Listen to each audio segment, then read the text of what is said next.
Please put your hands together and welcome to the stage, Barbara Scully. Good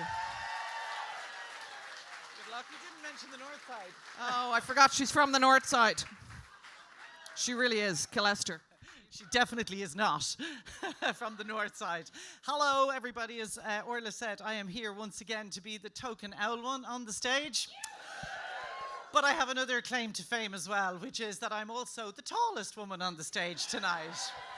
So let's hear it. Are there any more tall women in the house or women who are dead? Let's hear you. Yay. Great, because that's what I'm going to talk to you about. Because it's a bit weird, isn't it, being a tall woman, because it makes men's head explode, which has always been interesting. And I've been a tall woman now for a long time, and I'm very tall. I'm 6 foot tall. The average height for a man in this country is about 5'8", and for a woman it's about 5'4". So I'm well taller than women and men, and it's men who you know, they don't cope well with it when they're smaller than you. Let me put it that way. And back in the day when I was young, I would have thought, thinking forward, that by the time I was 60, men would have kind of evolved and kind of copped on a little bit. Now, I can't see because I've just taken my glasses off. I'm sure there are men in the room. So hashtag not all men, but like a lot of men, right? Because a lot of men are smaller than I am. And I would have thought things would have improved, but they haven't, because I have a tall daughter. Well, I have 3 tall daughters, but only one of them is tall in our house. She's 6'2".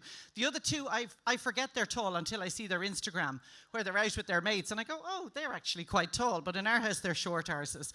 But my tall daughter tells me the reaction she gets is exactly the same as the reaction I used to get. Nowadays, I don't get that reaction because I think men think, she's an owl one, she's grey hair, I have no power. So I don't intimidate them quite as much, and frankly, I miss it.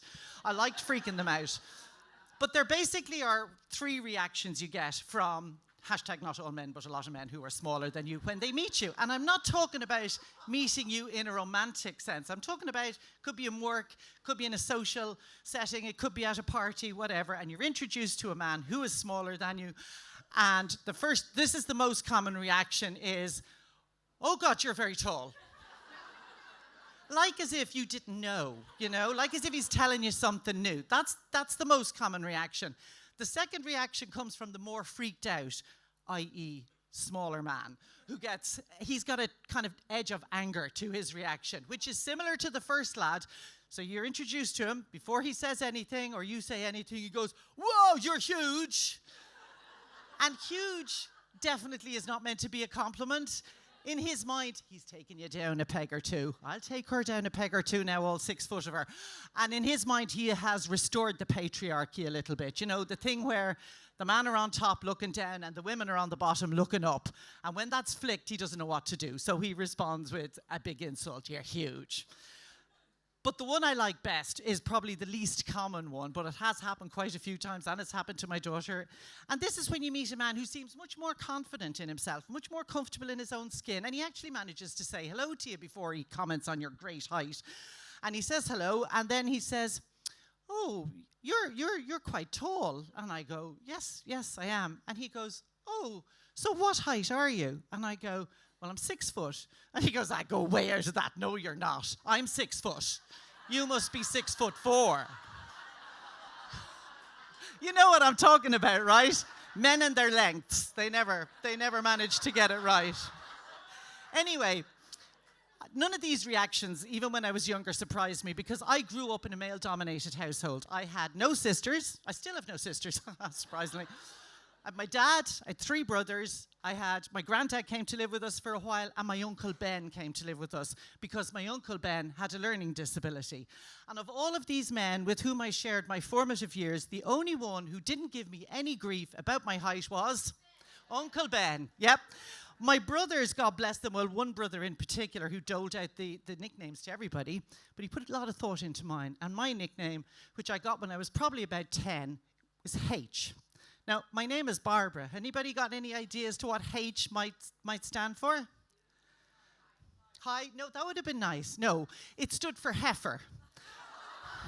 And that is still my nickname. When my family gathers, it's, is H coming? Where's H? What's H doing? Now, I knew a heifer was a cow because back in the day, in the 70s, RTE used to have a fabulous programme on called Mart and Market. Every single week, Mart and Market, after the news, was an entire programme devoted to watching cows going around in a circle at a market. But they used the word heifer regularly, so I knew a heifer is a cow. That programme, by the way, was presented by a lovely man who had a big bald head and a big round face. He looked like a full moon, and of course he was known as Cowjack. And if you don't get that reference, you can look it up afterwards. It means you're quite young. Anyway, it was only more recently I decided I should Google exactly what class of a cow a heifer was. Like, was it a breed of cow or a nationality or a colour of cow? A heifer is a cow who's not had a calf. So it's a kind of sad, lonely, probably maybe a bit ugly kind of a cow. So that was me, heifer, still H. My father took a completely different approach. And when I was heading up to the bolshy kind of teenage years, my father used to tell me regularly, you stand out like a lighthouse and you have a voice like a foghorn. Which, having been called heifer, like, I didn't take that as an insult. I was quite happy about that. I was very glad that I could be seen. I was even more glad that I could be heard. Because that went against all the things you're told as a girl, you know, growing up. We still do this to our girls, which is, you know, be nice, be quiet, be friendly. Don't take up too much space, and for God's sake, don't be too loud. I was a big, loud, sticky-out cow from the time I was very young, and I'm still that. School was interesting. Secondary school, when I was, you know, heading up towards my height of 6 foot. There's loads of things I can tell you about school. But one thing, nuns equated height with strength. So anytime brute force was needed, call Barbara. I got to hang things up, take things down, reach up high. I got to move furniture, carry heavy boxes, lift equipment, all of that. And it kind of doubled down on the heifer thing, you know, to sad old cow, add kind of useful car tours. You wouldn't have any illusions about yourself.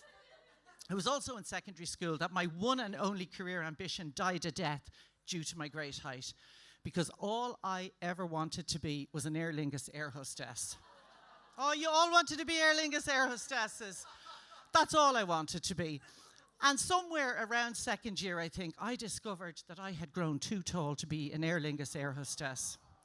Because Aer Lingus, back in the 70s, had a height restriction of 5'7". You couldn't be more than 5'7" and be an air hostess. Now, let me tell you, there was no logical reason for that. That's gone now, because they're allowing lads into the cabin to serve your tea and coffee. But back in the day, when all the cocks were in the cockpit doing the driving, and all the women were in the cabin, they couldn't be more than 5'7", because, you know, it must have been the businessman getting on. They don't want to be welcomed on board by a woman they have to look up to. Again, fucking with their heads on the patriarchy. So that was the end of that. As a girl growing up, I never knew any other girl who was my height. So I used to worry a lot that in a bad light, and because I've no tits, I thought in a bad light I could be mistaken for a fella. Like a kind of poor man's drag queen, like a really bad one, like a kind of a panty shit back in the 70s. And that used to worry me. And it never worried me more than when I used to go to the rugby club discos. Anybody else remember the rugby club discos? And we had, back in the 70s, something you don't have anymore, and that was the slow set. That's a pity. Even though the slow set was fuck all use to me. I used to arrive into the disco, and I'd know immediately there was maybe one or two fellas that I could dance with, and that was it. So when the slow set came on and the tempo of the music changed, the lights went down, what did all the girls do? They sat around the walls, right? All the girls sat down because you had to wait to be asked to dance. That left me with a problem. If I sit down, I look normal. That could be an issue. But if I stay standing up, then it puts me with the lads, panty shit, you know. And I thought, no, I'm not having that. I'm sitting down. And sure enough, the smallest fella in the place, I'd see him coming steaming towards me like a spotty miniature Titanic about to hit an iceberg. And he'd say, do you want to dance? And I'd say, no, thank you very much. And then, to save his blushes, I'd stand up so that he would understand a slow dance with him coming to somewhere below where my boobs should be was not going to be a good look for either of us. But he always got mad. They always got mad. And lesbians hadn't been invented in the 70s, as Orla alluded to earlier.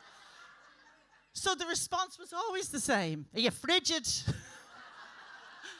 And he'd go off absolutely disgusted with himself. I have to write things down or I'll forget what I'm doing here.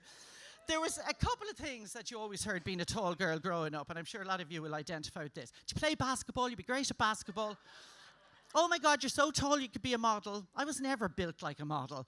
But the one that absolutely used to do my head in was, oh my God, you're so tall you can wear anything.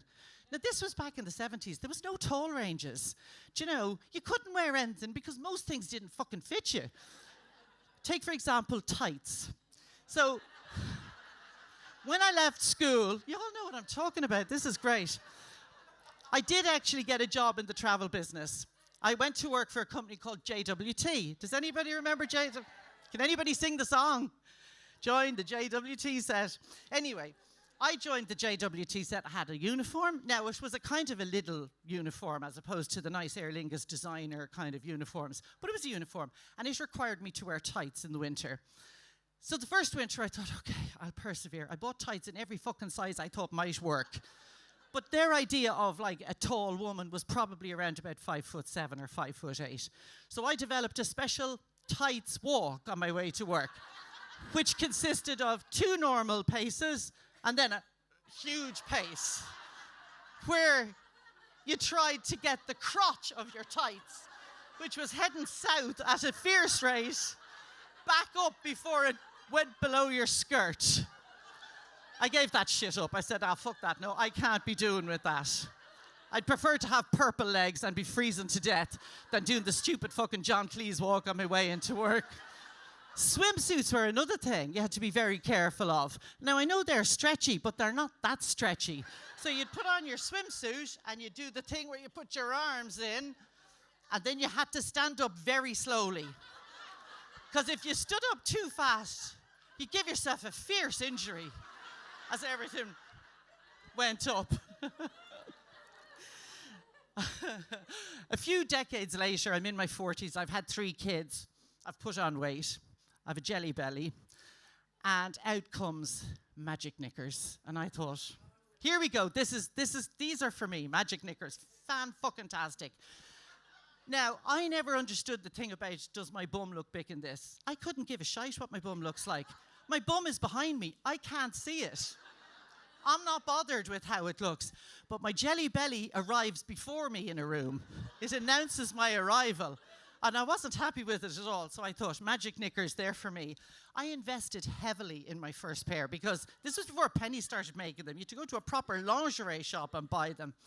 So I brought them home and I put them on and I pulled them up and I put on my clothes and I thought, oh yeah, this is a definite improvement. Now, the jelly belly didn't disappear altogether, but it looked as if it had been to the gym and it had been firmed up a little bit.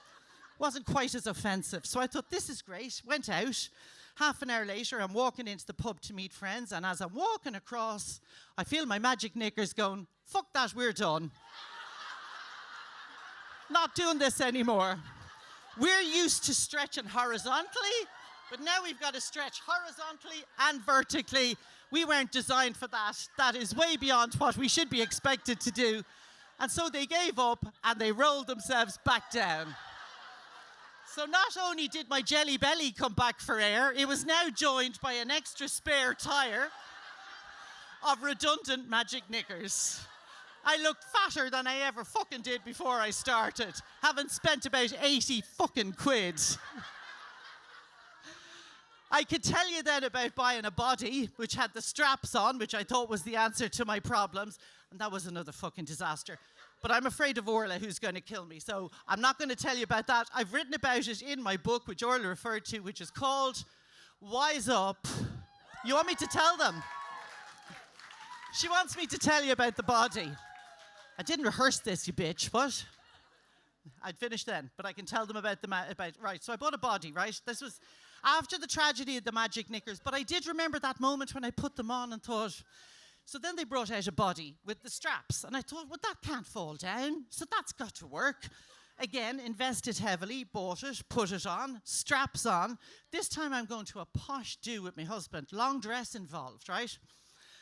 Get dressed, look in the mirror. This apparently lifts your bum, couldn't care, but it brings in the tum. Great, off we go. It had poppers underneath, so you could go to the loo. Right? They put warnings on other things. You know, drink responsibly, smoking will kill you. Your fucking body with the poppers underneath could cause you a serious accident. 6 foot tall. I'm not built for toilet cubicles in a lot of places where they're quite small. So, you know, we had a good time. There was a few glasses of Prosecco. There was a few glasses of wine. There might have been a cocktail. Barbara needs to go to the loo. In we go.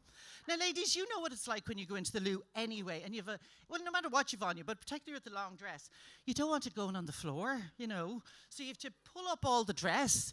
The popper's open and then was no problem. Great, good. No knickers to worry about. Down you go, holding up your dress. Everything's grand. Now, bear in mind, I'm pretty pissed at this stage. Stand straight up and then go, oh, fuck. I have to fasten these back again in the right order or it's all going to be really uncomfortable. And as I said the last time I did this show, like a lot of us haven't seen our nethers for a long time. Like I'm standing bent over double going, how the fuck am I meant to hold my dress?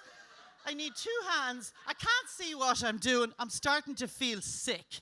So I thought, I'm going to give up before I throw up. And I just left it. It felt like I had a bit of a tail underneath my dress. But it was okay. It wasn't that bad. You've been lovely. Thank you so much.